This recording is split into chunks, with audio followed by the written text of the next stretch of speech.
Sangue de Jesus tem poder, igreja.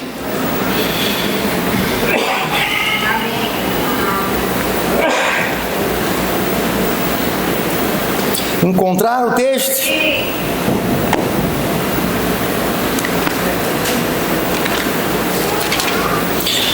O texto, ele é sobre uma parábola que Jesus conta, ok? É a parábola do juiz iníquo. No versículo 1 ele fala: contou-lhes também uma parábola sobre o dever de orar sempre e nunca desfalecer. Então o intuito dessa parábola é que você tenha uma fé constante, imparável, e que você ore até você receber, porque Mateus 7,7 fala: pedi e dar-se-vos-á, buscai. Glória a Deus que no próximo prédio que a gente vai entrar aí no próximo mês, em nome de Jesus, se você orar, né? Nós vamos ter uma cafeteria. Então você passa ali, você toma um café e abre o olho e vem cultuar a Deus. Amém? Porque sem café é impossível. Não, é sem fé que é impossível agradar a Deus. Então, na próxima vez, irmão, vez você toma um café e acorda. Vamos lá. Lucas 18, ele fala sobre o dever de orar e não desmaiar. Então, Mateus 7,7 fala: pedi, buscai, batei, todo aquele que pede, todo aquele que busca, e o que bate a porta. Tá, agora o que ele está falando que é para você pedir nesse contexto? Alguém se lembra?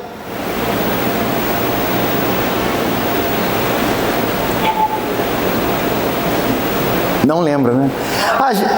A gente pensa na nossa casa própria, a gente pensa num carro mais novo, a gente pensa numa promoção, um trabalho, a gente pensa numa série de coisas sobre nós, mas nunca foi sobre nós, sempre foi sobre Ele. Amém? Sempre foi sobre o plano eterno dele. E ali ele fala: eu não vos darei o Espírito Santo se vocês não me pedirem. Ou seja, ele está querendo dizer o seguinte: peça o Espírito Santo até você receber, busque o Espírito Santo até você encontrar, e bata a porta até que essa porta se abra e o Espírito Santo venha sobre você. Amém. Ele não está falando sobre coisas, ele está falando sobre uma pessoa. O Espírito Santo não é uma energia, o Espírito Santo não é um trimelique que você sente quando você vai no culto ou numa vigília. O Espírito Santo é uma pessoa para se relacionar. Jesus disse: convém que eu vá para o Pai, para que Ele quem? O Espírito Santo, o Paracletos, o Consolador, venha. Ou seja, Jesus foi para o Pai para que o Espírito de Deus fosse enviado sobre a terra. Alguém se lembra o que aconteceu com Moisés quando ele estava atarefado? As pessoas pediam para que ele julgassem as suas causas, e ele foi ficando sobrecarregado até que o seu sogro, irmão, sogro e sogra é uma bênção, tá? Às vezes tem suas exceções, mas geralmente, né, ainda mais quando você está no Senhor, sogro e sogra é uma bênção. Então o conselho do sogro de Moisés, Jetro, que era um homem de uma tribo militar, aconselha ele a separar 70 homens e repartir sobre eles o seu espírito.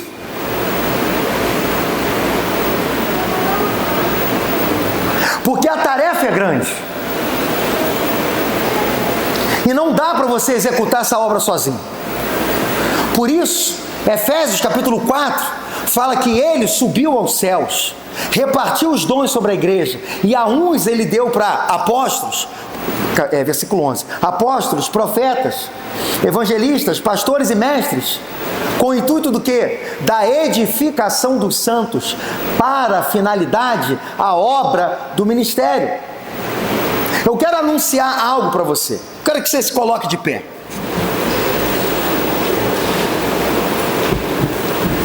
Quero que você feche seus olhos.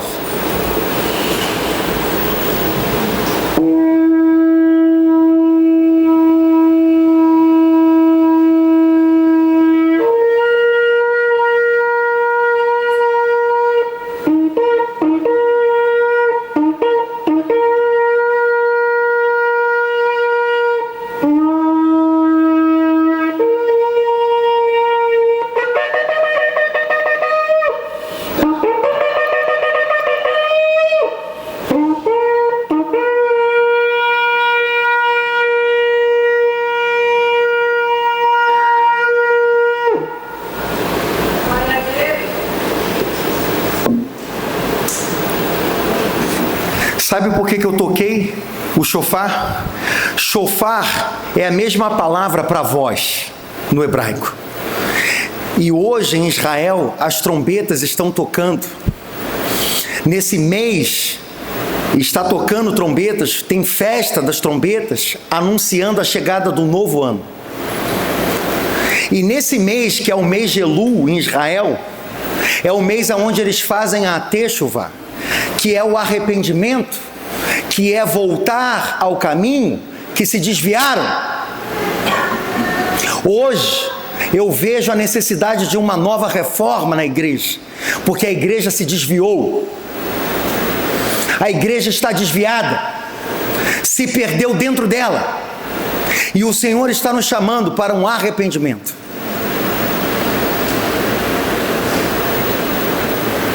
Hoje é 21 de setembro, chegada da primavera. Em Cantares, capítulo 2, verso 11, fala que o inverno terminou e a primavera chegou. Eu quero anunciar uma nova estação para a igreja. Eu quero anunciar um novo tempo para você. Mas não é sobre você, é sobre o reino de Deus.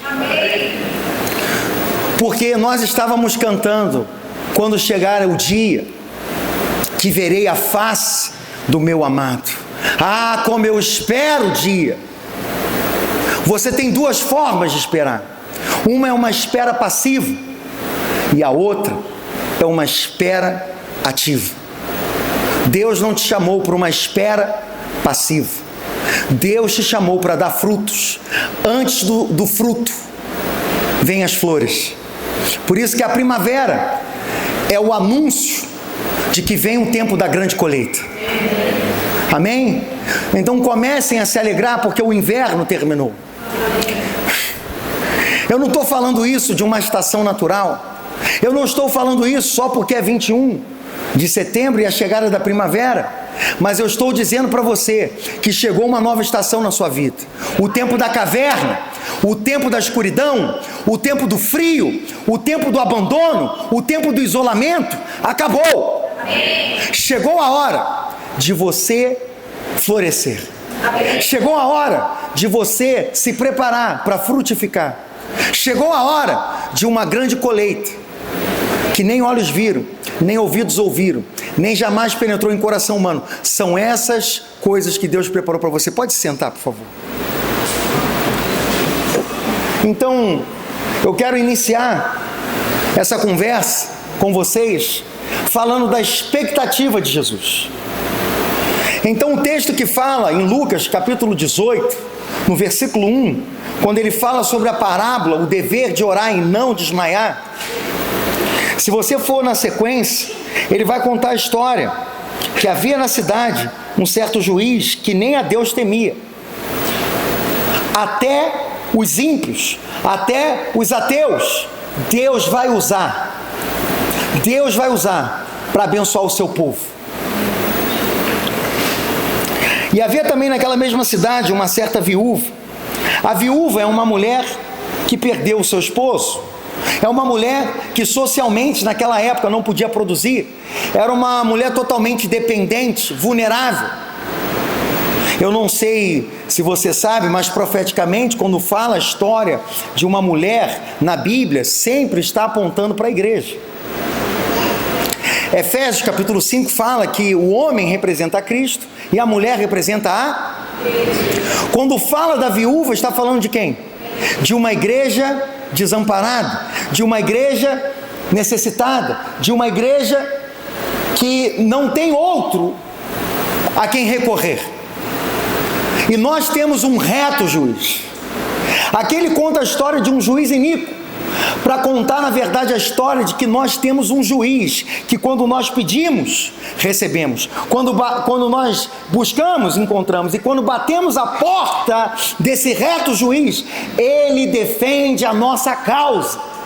Salmo 68, verso 5 diz: Ele é o pai dos órfãos, juiz das viúvas, Deus na sua santa morada, Ele faz o solitário habitar em família.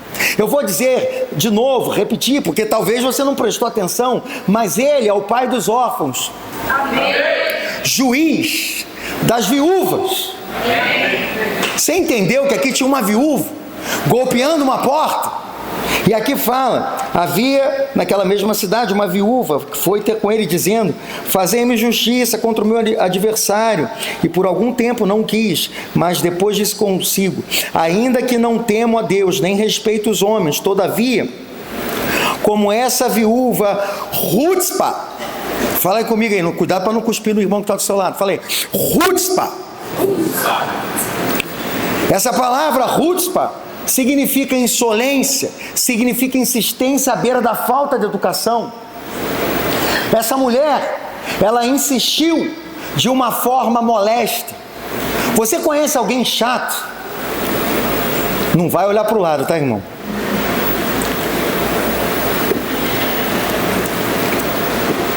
Tem pessoas que são insistentes. Você fala não para ela, ela continua te pedindo, insistindo, até você se dobrar. Tira agora em nome de Jesus todo o dedo acusador. Eu estou vendo uns dedos apontando aqui.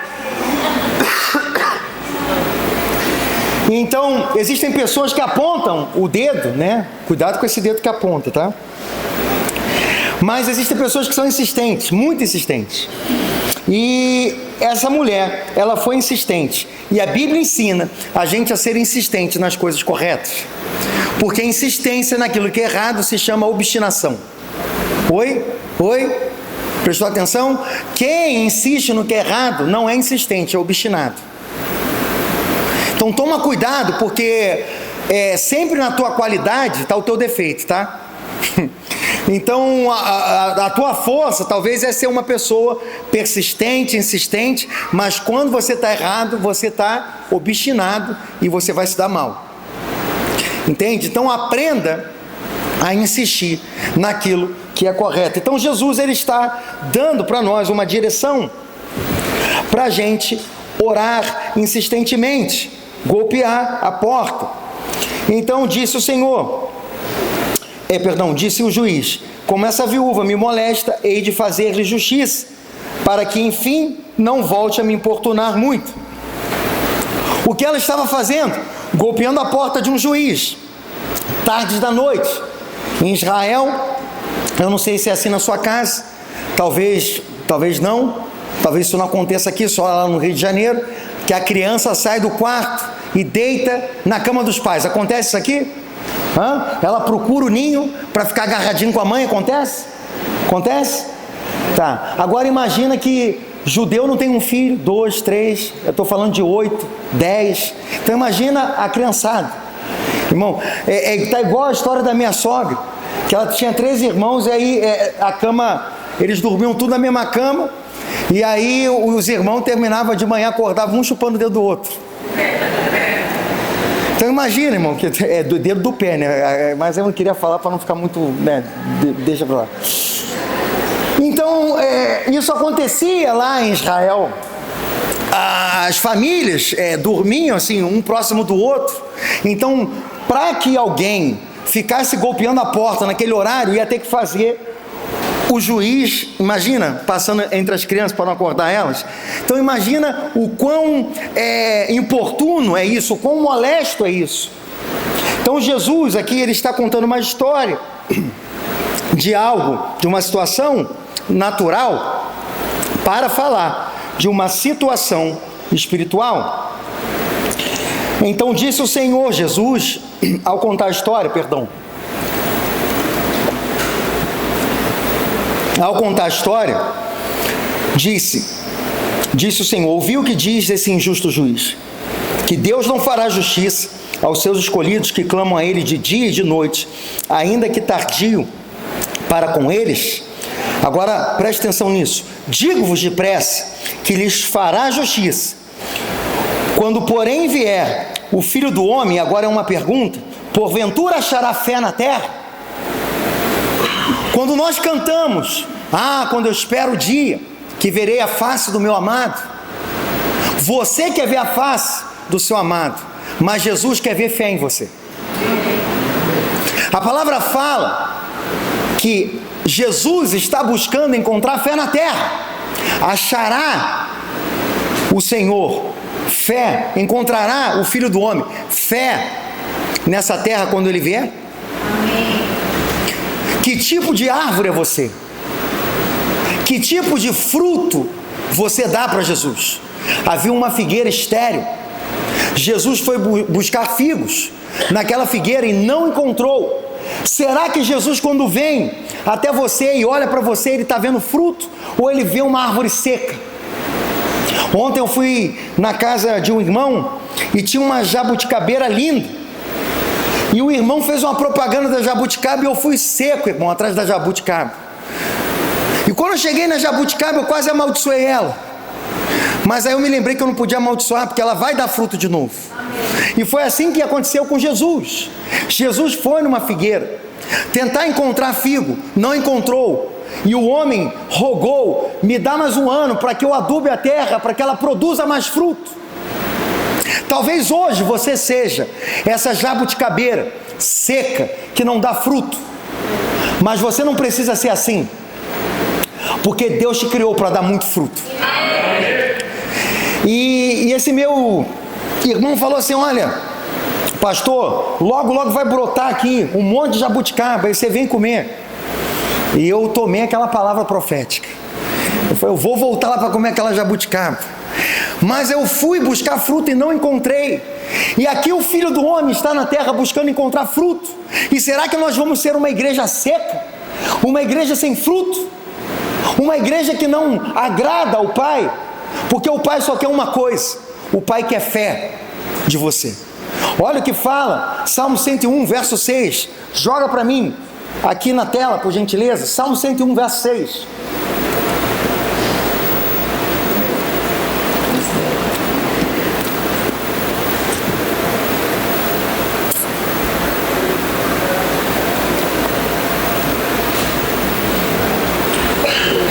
Não, 101. 101.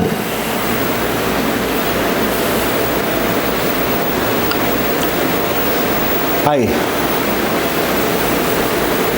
Os meus olhos procurarão os fiéis da terra. Os olhos do Senhor, em outra versão diz, estão por sobre toda a terra, buscando os fiéis. Ele não busca os mais capacitados, ele não busca os mais ricos, ele não busca os mais bonitos, ele não busca como o Instagram busca, o algoritmo busca, a sociedade busca.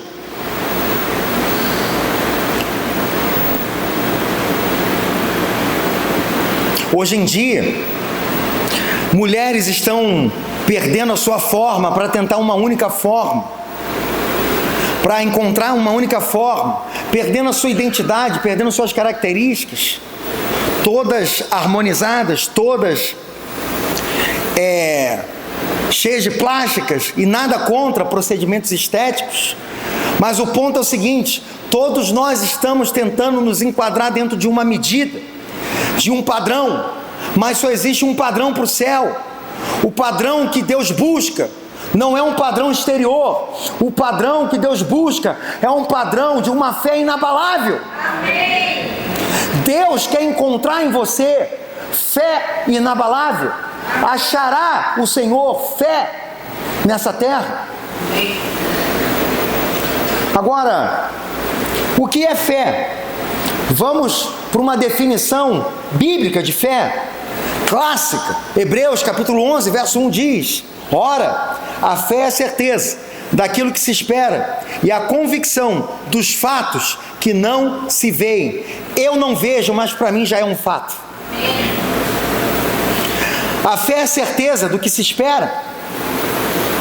Eu espero, não tem em minhas mãos, porém eu já vi no Espírito, portanto creio.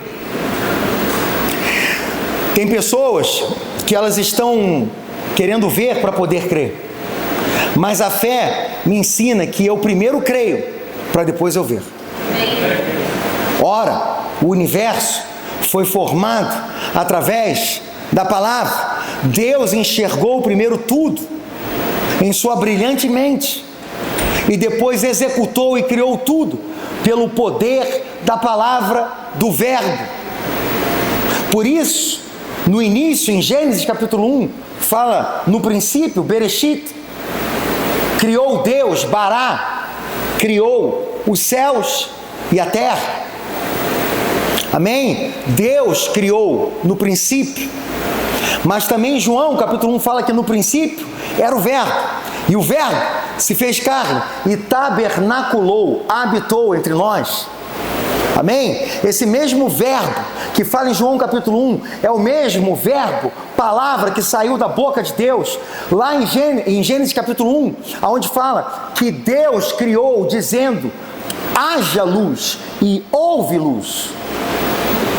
Eu não sei se você entende, mas a fé, ela transborda em palavras.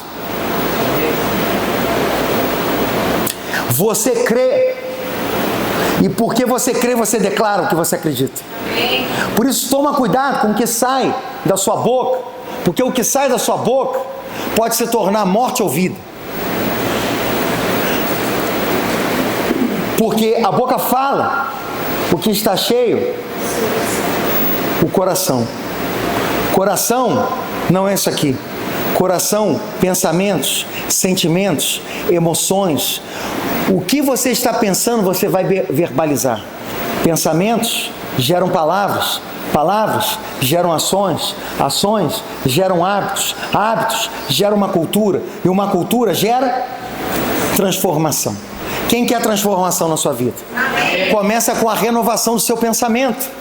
Por isso Romanos 12 fala o quê? Não vos conformeis com esse século, com esse mundo, com a forma de pensamento dessa era, mas transformai-vos pela renovação da vossa mente.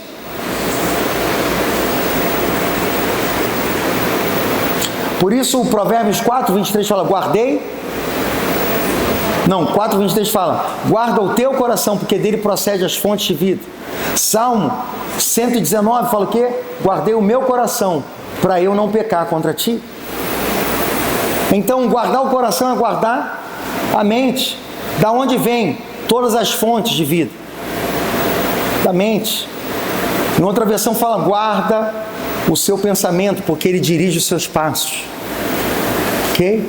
Porque a boca fala o que está cheio, o coração.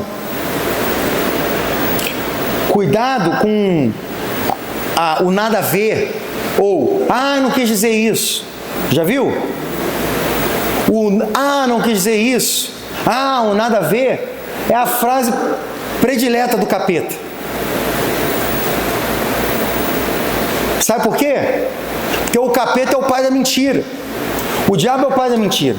Ele não é o pai do rock, tá? O diabo não tem nem a chave da casa dele. Você entendeu ou não? Jesus foi lá, desceu o Hades, tomou as chaves da morte e do inferno. Ou seja, nem a chave da casa do capeta ele tem. Então, o diabo não é isso tudo que ele fala, não. Ele intimida as pessoas. Ele coloca ataque de medo nas pessoas para controlar elas pelo medo. Mas Jesus já venceu a morte. Jesus já venceu o diabo. Então, o que você precisa fazer? Só permanecer. Porque a vitória já é sua. Amém? Mas o que faz alguém permanecer? A fé. Fala comigo, o que faz eu permanecer? É a fé. Então o que é a fé, irmãos?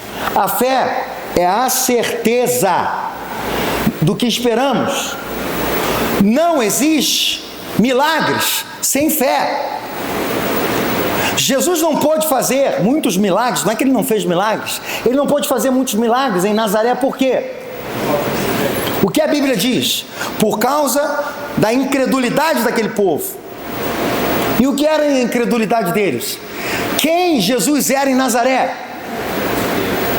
Fala para mim. Jesus em Nazaré é igual você na sua casa, é igual você no seu trabalho, é igual você na sua escola. As pessoas te enxergam como uma pessoa normal, mas você não é normal, cara. Você é Joe, outro mundo. Fala assim: eu sou Joe, outro mundo. Nós não somos daqui, irmãos. Nós viemos dele e vamos voltar para ele.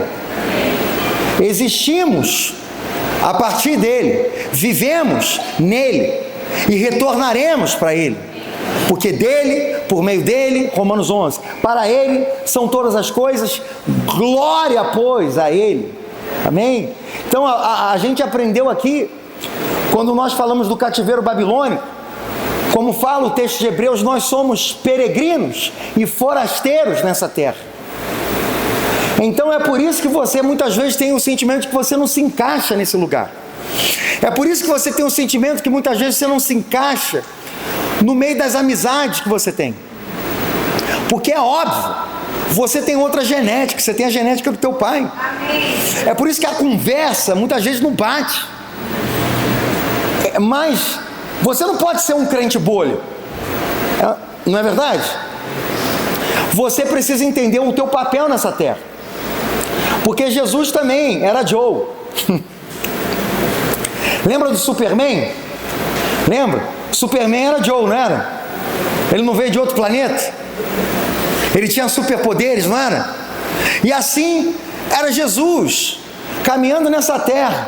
Aí quando alguém fazia uma pergunta do tipo, mas eu tenho que voltar para a barriga da minha mãe, ele fazia, não era? Porque imagina ele da mente avançada dele, alguém falar uma besteira dessa, irmão. Jesus não estava falando nada disso, de ser como, voltar a ser como criança. Quem não for como criança, então tem que voltar para a barriga da minha mãe? Não. Mas o que é isso? Isso só mostra que nós estamos muito aquém da mente de Deus. Os caminhos de Deus são muito mais altos, os pensamentos de Deus são muito mais altos. Por isso essa terra, para nós, é uma terra de peregrinação. É uma terra onde somos forasteiros. Mas, na verdade, não somos forasteiros no sentido de que estamos aqui e vamos embora. Estamos aqui para colonizar essa terra, povoar essa terra, assim como era o plano inicial de Deus com o homem no jardim, que ele frutificasse, que ele multiplicasse, que ele enchesse, que ele sujeitasse, que ele... Faltou só um verbo. Eu ajudei vocês. Deus está vendo que eu estou fazendo o meu melhor. Governasse. Obrigado. Tem alguém me seguindo aqui? Aleluia. Se você não consegue me seguir, pelo menos olha para Jesus. Mas não se perde não, olha para Ele. Então, Deus coloca o homem no jardim, fala para ele frutificar, multiplicar, encher, sujeitar e dominar. O homem falha na sua missão, porque houve a criação, depois a queda, depois a redenção, e o último passo do plano eterno de Deus é o reino na terra. Por isso Jesus orou: Pai nosso que estás nos céus, santificado seja o seu nome, venha a nós o seu, seja feita a sua, assim no céu, assim na terra, como no céu. Amém? Então qual é o projeto de Deus? Fala comigo aí: trazer o céu para a terra. Se depender da sua animação, nunca vai chegar. Vamos tentar de novo. Qual é o plano eterno de Deus? Trazer o céu para a terra. Aí, está melhorando. Quem sabe Deus se anima e vir mesmo. Glória a Deus. Ainda bem que Ele não depende da sua motivação para Ele estabelecer o plano dele. Glória a Deus, Ele vai fazer. Apesar de você. Coitado de você se você não se posicionar. Vai ficar de fora. Então é melhor que você acorde, desperte, comece a trabalhar para que esse sonho de Deus se cumpra na terra. É para isso que você nasceu. Obrigado por esses 2 améns e 3 aleluias. Glória a Deus, tem gente viva aqui nesse lugar. Aleluia. Glória a Deus, vamos sacudir aí, gente. Ver se a gente, pelo menos, igual o carro velho, pega no tranco. Aleluia. Obrigado, glória a Deus. Então, irmãos, existe um plano eterno de Deus, estabeleceu o seu governo na terra. Então Jesus não está de brincadeira. Você pode estar de brincadeira. Ele não está de brincadeira. O diabo não está de brincadeira. O diabo veio para matar, roubar e destruir. E ele é profissional no que ele faz. É só você olhar toda essa agenda que está sendo armada no mundo até 2030. O diabo não brinca em serviço. Você está distraído. Você está, sei lá, na Disneylândia, enquanto ele está na guerra. Enquanto ele está com o plano dele sendo traçado, levantando as suas peças-chave do mundo. E todo o cenário está sendo preparado para encurralar uma igreja omissa. Amém. Uma igreja que não se posiciona. Porque quem não se posiciona, quem entra no ringue e não bate, vai apanhar. E é o que está acontecendo hoje. A igreja brasileira teve a faca e o queijo na mão, mas não se posicionou. E agora está tendo que engolir um monte de coisas. Está sendo encurralado. Está tentando se debater, agonizando, tentando se livrar. Mas a ampulheta de Apocalipse já foi virada. E agora, a única coisa que você precisa fazer é aguardar o dia. A Bíblia fala, o dia da vingança do nosso Deus. Porque Ele vai se vingar dos seus inimigos. Mas enquanto você espera, existem dois tipos de espera, eu falei. A espera ativa e a espera passiva. Qual delas você vai fazer? A espera passiva, lembra de parábola dos talentos, lembra? Lembra do momento em que um recebe um talento e sabe o que ele faz? Espera passiva, enterra o seu talento. Ao enterrar o seu talento, ele não frutifica, ele não multiplica, ele não enche, ele não sujeita e ele não domina, não governa. Mas aquele que tinha 2 talentos, ele multiplica o talento. O que tinha 5, multiplica para 10. O que tinha 1, espera passivo. Como é que o Senhor falou com aquele que esperou passivamente? Servo mau, servo infiel. Por quê? Porque o que Deus espera de você não é que Ele te entregou uma coisa e você devolve para Ele uma coisa. Deus espera que você floresça, que você frutifique, que você multiplique, que você sujeite, que você enche, que você governe. Deus não espera outra coisa de você. O que Deus quer encontrar em você é fé. E aí você vai falar assim: pastor, eu tenho fé, eu creio.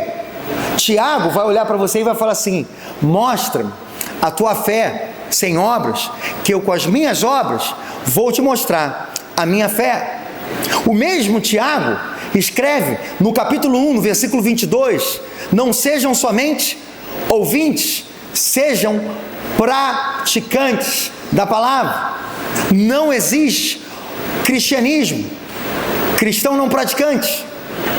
Ou você pratica e é cristão, ou você não pratica e você é filho do diabo.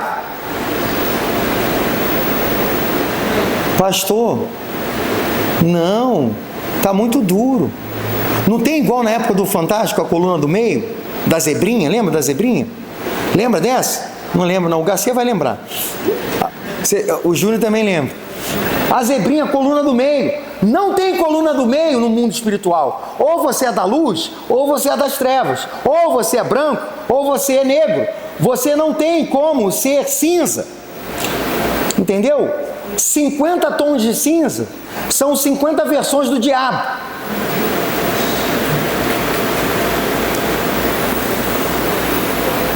No reino de Deus, ou você é da luz ou você é das trevas. Que lugar você escolheu? Que posição você tomou? Porque até o que não tem posição, já tem posição. Até quem está em cima do muro já se decidiu. Ah, não, estou em cima do muro. Não, quem está em cima do muro já é do diabo. Já está no lado das trevas. Porque Jesus disse: seja o teu sim, seja o teu não. O que passar disso, ou seja, o que é o passar disso? É o muro. Entendeu ou não? Que passar disso é da onde? Hã? Do diabo. Eu falo do mal, não, eu falo do diabo, do chifrudo, dele mesmo. Entende? Então, irmãos, não tem como viver uma vida mais passiva nessa terra. Ou você crê e você mostra a tua vida com frutos de uma pessoa que crê, ou você simplesmente não crê. Sabe, ontem, eu acho que não vai ter aqui, eu queria mostrar para vocês uma foto daquele estádio ontem. Ontem nós fomos em um estádio, aqui no Paraguai, em Ciudad Este, e estava acontecendo uma cruzada de milagres. Tinha um evangelista da Guatemala, e ele estava pregando o evangelho, fazendo o que eu e você deveríamos estar fazendo. Eu não preciso de um estádio, eu não preciso de um telão de LED, de luz e fumaça e um microfone para pregar o evangelho, porque os apóstolos não tinham nada disso. Não havia nada disso, irmãos. E eles pregavam o evangelho com o sangue deles. E a minha pergunta é: o que nós estamos fazendo? O que você está fazendo? O que eu estou fazendo? Aquela cruzada me fez lembrar da nossa essência como igreja. Nós temos um chamado, que é pregar o evangelho do reino a todas as nações, para que o fim venha, para que Jesus volte. Mateus 24,14 tem que acontecer. O que está escrito em Mateus 24,14? Vamos lá.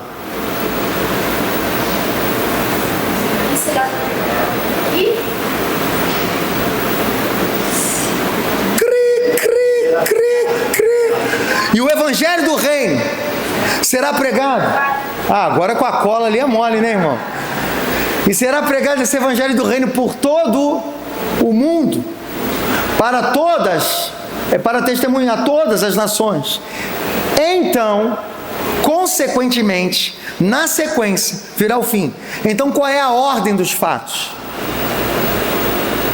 Eu sei que na matemática você falou assim: a ordem dos fatores não altera o produto. Isso na matemática, que é língua portuguesa. Aqui, altera. Por quê? Existe uma sequência. Primeiro eu faço uma coisa, então, consequentemente, faz sentido o que eu estou falando? Entendeu? Ou precisa desenhar? Vamos lá então. E será pregado esse evangelho do reino, porque não é o evangelho da salvação. A salvação é só a porta de entrada. Existe todo um reino eterno para você viver. Existe todo um caminho a ser percorrido. A tua vida cristã não para na salvação. A salvação é somente a porta de acesso a um universo infinito, que é o reino. Amém? Então, será pregado o evangelho do reino por todo o mundo. Aonde você tem que pregar o evangelho? Fala para mim.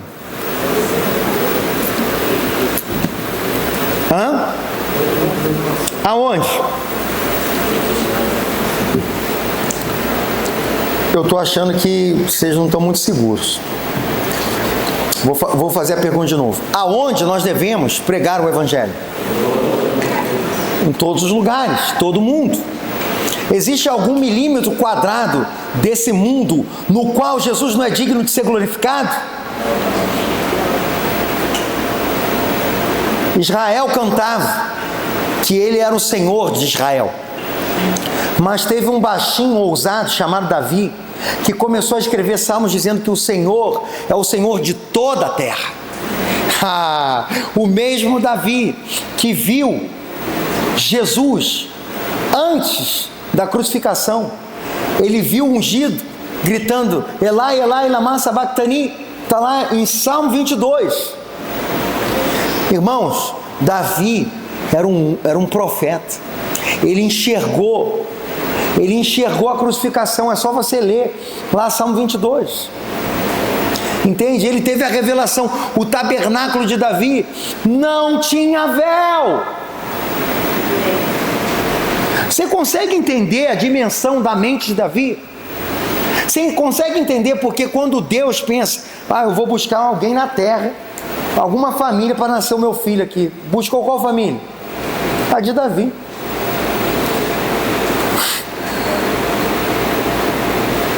Amém?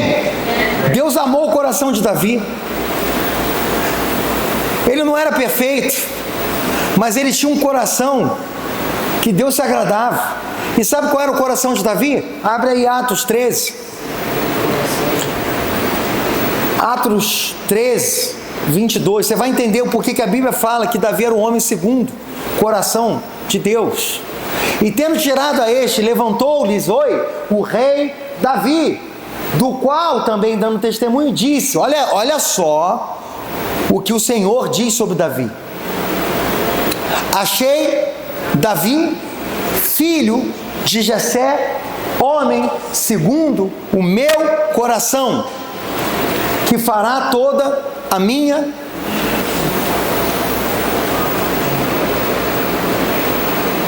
Vamos pensar assim, tá? Vamos imaginar da seguinte forma.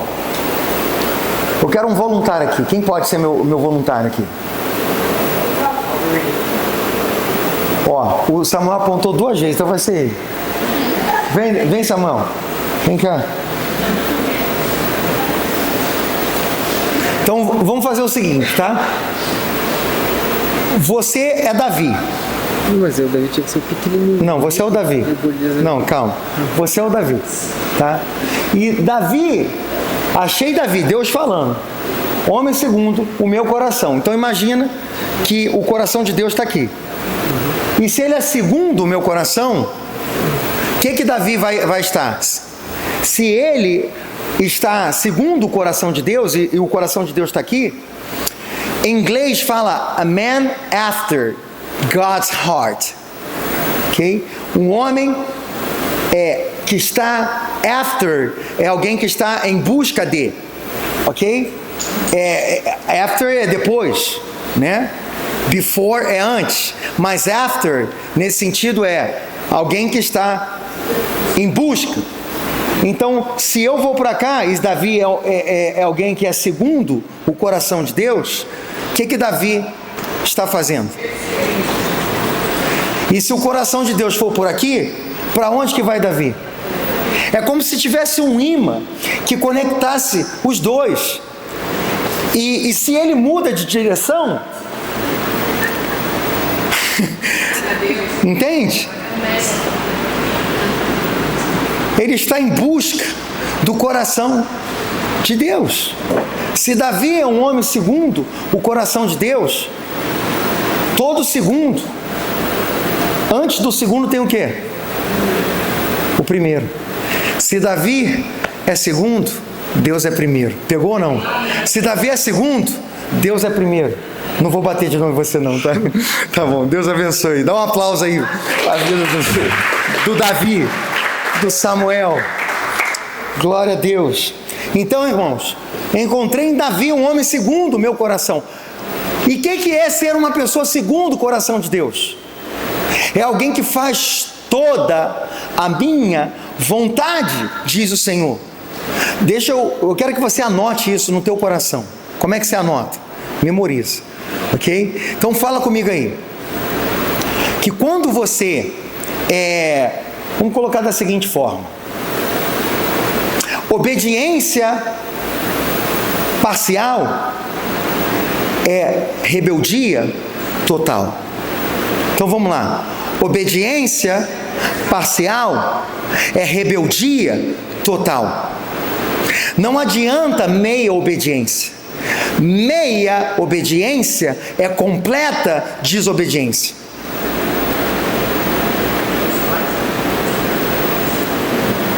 Ah, pastor, eu estou obedecendo em parte, você é um rebelde.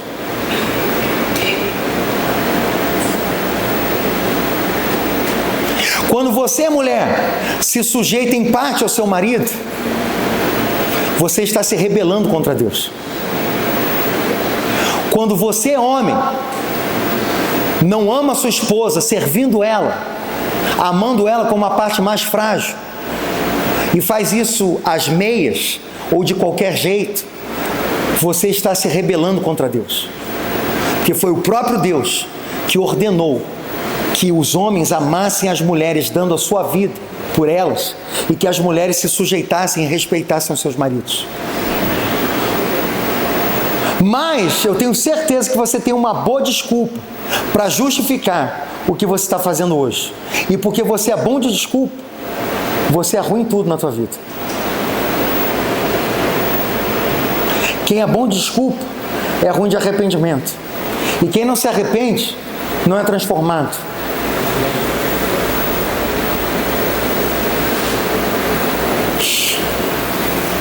Vamos voltar ao nosso assunto. Fé. Então, Deus te deu uma fé. E essa fé tem uma finalidade. Deus busca encontrar fé, substância. Eu gosto da palavra no original, que a fé é a certeza. No original em grego é upostasis, que é a palavra substância. Ou seja, é o firme fundamento, é o fundamento garantido, não tem como falhar. Você acha que esse chão é um chão instável? Pelo que eu vejo, você está bem cômodo aí. Você não acha que o chão vai se abrir e você vai cair, né? Então por que você está tranquilo e relaxado? Porque você confia que você está num bom fundamento.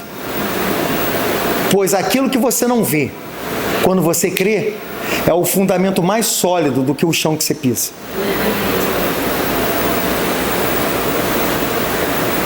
Por isso não existe forma de que não funcione. A palavra fala para mim que tudo é possível ao que crê. Amém. Amém?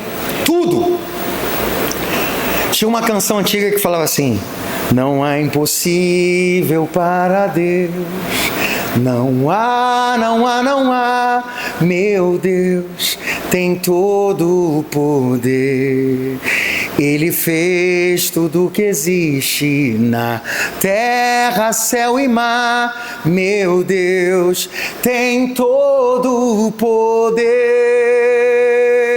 Não há impossível, não, tudo é possível, sim, meu Deus tem todo o poder.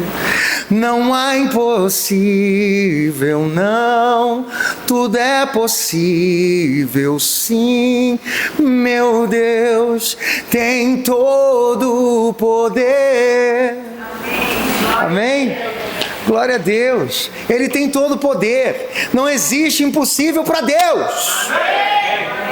Ora, se até o último inimigo foi vencido, como fala em 1 Coríntios, capítulo 15, o último inimigo foi vencido. Por isso diz o texto: onde está a morte, a sua vitória? Onde está a morte, o seu aguilhão? Jesus venceu a morte. Amém.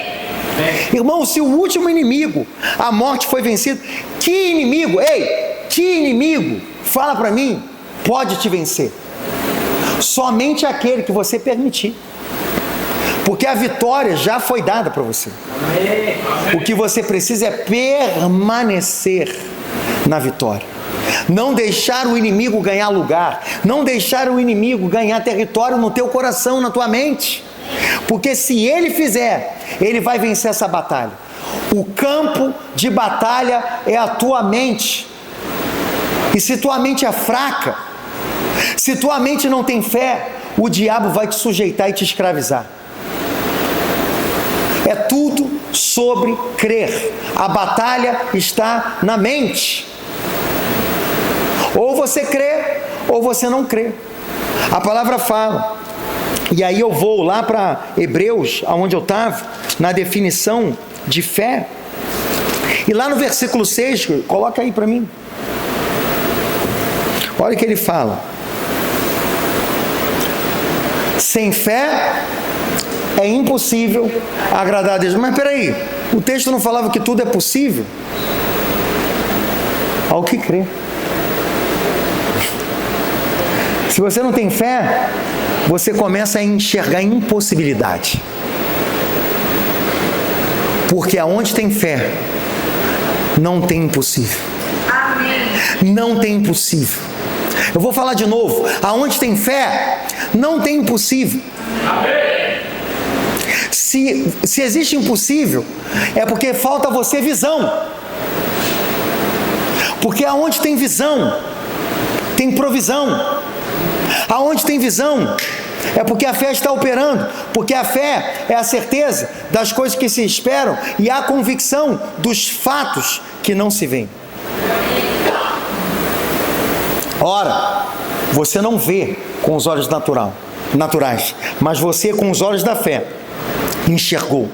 Por isso, a oração do apóstolo Paulo, quando ele ora na igreja Éfeso, eu oro para que o Senhor vos dê espírito, capítulo 1, espírito de sabedoria e revelação, e ilumine os olhos do vosso entendimento, para que você possa conhecer a grandeza, a natureza, do seu chamado, a grandeza do poder que opera ao seu favor, e a riqueza da herança que os santos têm em Cristo. Ou seja, se você crê em Jesus, você precisa ver com os olhos da fé. E ao se abrir os olhos do seu entendimento, você vai enxergar a natureza de um chamado brilhante que Deus tem para você. A grandeza de um poder inesgotável que opera ao seu favor. E a riqueza da herança que temos em Cristo. Os recursos são ilimitados para os que creem. Amém. Amém. Nós somos herdeiros de uma fortuna interminável. Amém. Não se esgota. Não tem escassez no reino de Deus. Amém. Tem escassez na tua mente. Tua mente pobre. Mas se a sua mente for trocada pela mente de Cristo, você não vai conhecer impossível. Amém. Você não vai conhecer nada que possa parar uma igreja que acredita, que crê. E hoje eu quero incentivar a sua fé. Mas a sua fé demanda obras. Você vai ver o que a palavra fala em Hebreus capítulo 11, no versículo 3. Ali ele fala assim, pela fé entendemos que foi o universo formado pela palavra de Deus.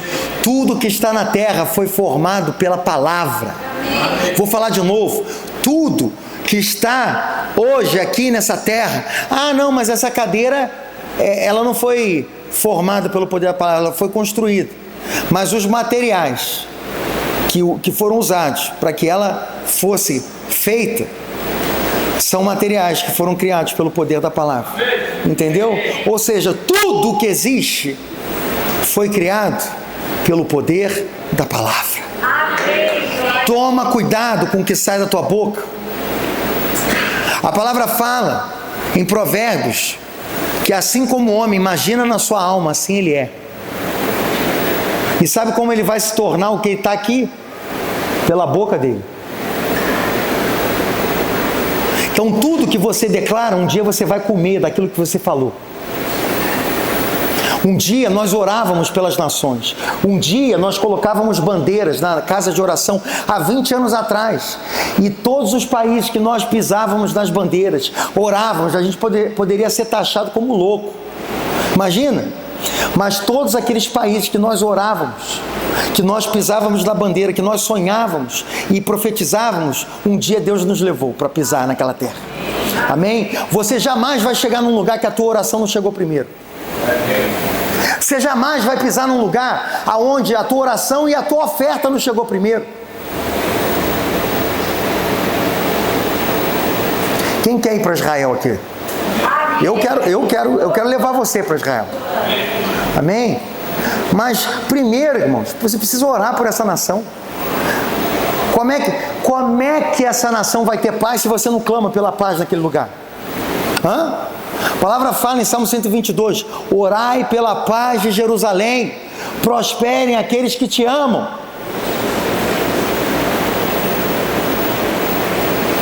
Vocês estão muito calados, irmãos. Estou ficando assustado com vocês já.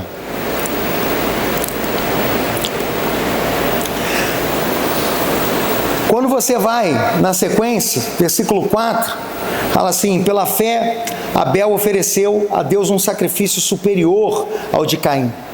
Pela fé, ele foi reconhecido como justo quando Deus aprovou as suas ofertas. Embora esteja morto, ainda fala pelo meio da fé. O sangue de Abel está falando da fé dele. Entende?